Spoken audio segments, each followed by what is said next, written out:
Good morning, ladies and gentlemen. Buenos dias.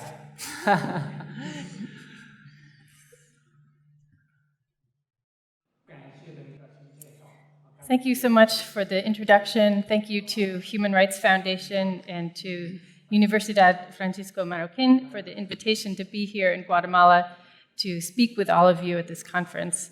It's wonderful to be here, and I'm happy to share my experiences of working for social justice in China with all of you. Looking back at history, it's clear that democracy is a force with the strength of ocean tides. 60 years ago, of the sovereign nations of the world, only 20 were democracies. Today, over 2/3 of nations are democracies, numbering more than 120 countries around the world.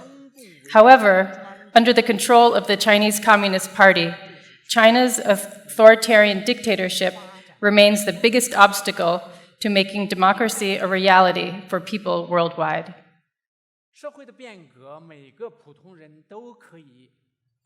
Every person can play an important role in transforming society for the better. The key factor is whether or not you have the motivation to take on such a role, and whether or not you are willing to put in the effort to prepare yourself for it. Although you will face difficulties, believe me when I say there is no hardship that cannot be overcome. When I was 6 months old, I lost my sight due to a high fever. At the time, it would have cost my mother only 2 yuan, or about 25 cents US, to take me to the hospital for my illness. But she did not have the money. As a blind child in a poor village, rife with prejudice, my prospects were dismal. The best I could hope for was to learn the trade of fortune-telling. When I was about 6 or 7 years old, my peers in the village began going to school, but I was not even allowed inside the schoolhouse. I did not want to give in to my fate, though, and I learned as much as I could from the natural world. You could say that the heavens, the earth, and the myriad creatures therein were my teachers. In about 10 years' time, I gained an understanding of nature and natural laws that for many people remain forever out of reach. In the evenings, my father often read to me or told me stories from traditional China of heroes and common people who overcame adversity and fought for justice. These stories were fundamental to my development, not only giving me an ethical framework, but also allowing me to imagine myself in the shoes of the characters of the stories. I now had models for taking action when I saw injustice happening around me. When I was 18, I finally had the opportunity to attend a school for the blind. My family was poor, and there was no assistance from the government. I often went hungry and often had no books to study from. Eventually, half starving, I finished college with a degree in Chinese medicine. In China, the only 2 majors available for blind students are Chinese medicine and music. But I didn't want to practice medicine. I was beginning to be interested in the law. With its clear directives, I felt the law could cure society in ways that medicine could not. Because I myself had felt a lot of prejudice as a disabled person, I was sensitive to injustices happening around me. Gradually, I began to stand up against injustice, and in the process, I began to see that the law could be used as a tool to make the authorities abide by their own rules. I worked to help disabled people reclaim taxes and fees that had been illegally collected from them.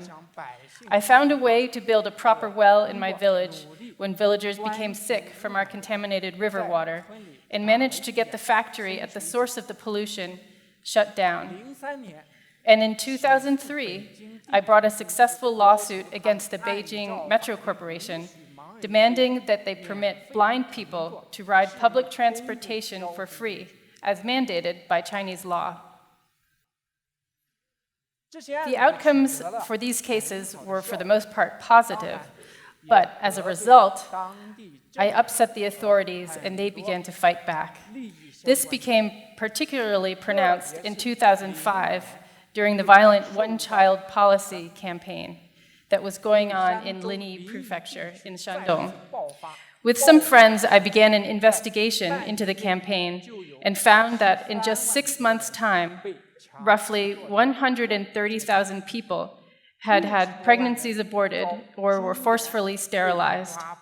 And because of familial or village connections, more than 600,000 people were implicated in the campaign and subjected to arrests, detention, and torture. After my friends and I released the findings from our investigation online, I was sentenced to 4 years and 3 months in jail for, quote, damaging public property and disrupting traffic. When I had served out my sentence, I and my entire family were immediately illegally imprisoned in our own home, where we were beaten and tortured. Word gradually began to get out about what was happening to us, and this caught the attention of netizens in China and abroad, as well as human rights organizations and Western governments. This inspired many to take the journey to my village as a kind of protest, as witness, but they were routinely beaten and had their belongings stolen. The actor Christian Bale, known for playing Batman, tried to come see me, as was filmed by a cameraman traveling with him.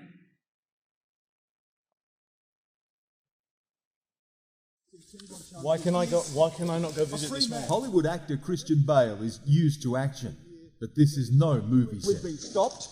Plainclothes Chinese security who would not identify themselves determined to stop him and our crew contacting a detained human rights activist. No, watch it, Christian. Watch it. We're trying to get out of here. Once again, we've been stopped. We've been stopped right here. And as you can see, they're pushing Christian here. We're just trying to leave peacefully. We're trying to leave peacefully. They're not letting us. As we leave, the guards give chase in their car. They're still right on our tail. Christian Bale says this is not what he'd hoped for. He'd made an 8-hour car journey from Beijing to try to meet a personal hero, the blind self-taught lawyer Chen Guangcheng. You know, I'm not being brave doing this. The local people who are standing up to the authorities and insisting on going to visit Chen and his family and getting beaten up for it, and my understanding is being detained for it and everything. You know, I want to support what they're doing. As you can see, even Christian Bale, Batman, could not fly past the guards. No one could visit us, and we couldn't go out. The guards even lived in our house 24 hours a day.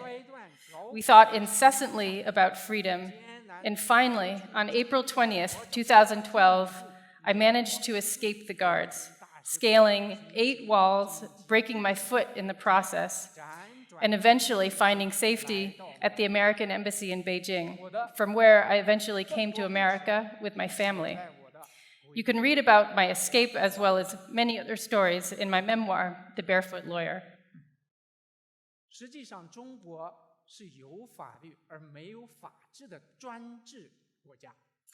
China does have laws, but as an authoritarian country, it lacks the rule of law. In China, the Communist Party uses the law as a tool to control the people. This is completely contrary to most modern democratic nations, where the law is a mechanism to benefit society. In China, laws that benefit the party are widely enforced. Laws that do not benefit the party are no better than scrap paper. Despite what appears to be China's economic advancement, the people of China are being harshly oppressed by the Communist Party. For instance, from July of last year, the Communist Party has begun a large-scale crackdown of human rights activists and human rights lawyers, which has yet to cease. In this crackdown, over 300 people have been threatened, harassed, and detained. Counting those cases which have not yet been exposed or reported, as well as family, friends, and associates who are implicated by affiliation, the numbers go up to something like 2,000 to 3,000. 当局一直违法地拒绝律师与他们会见。 The authorities unlawfully deny those who they have detained access to lawyers.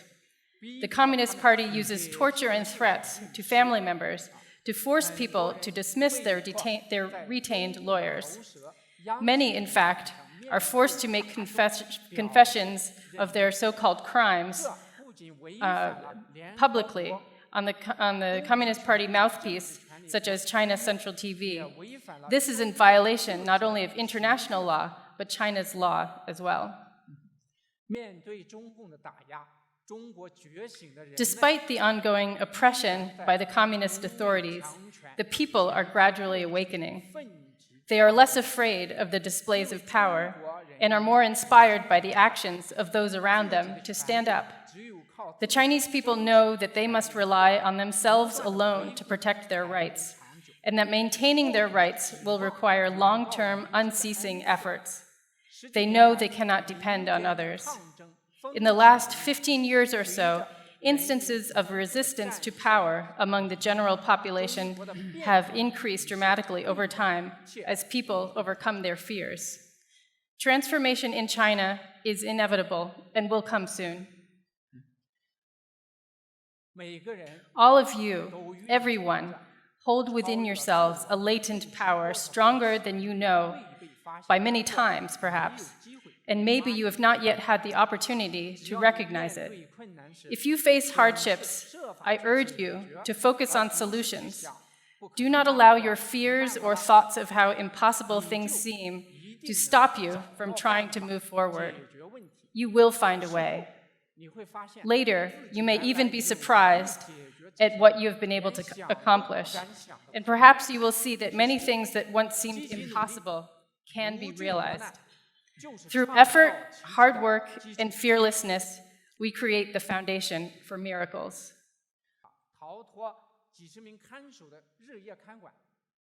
Take confidence from this.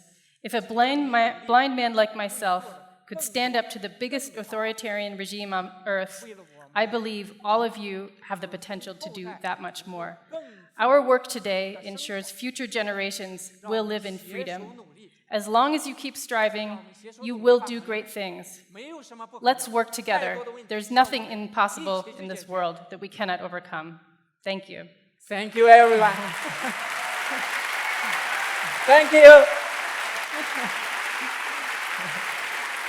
Thank you.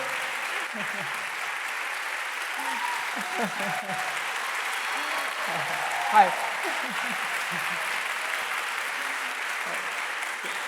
Thank you.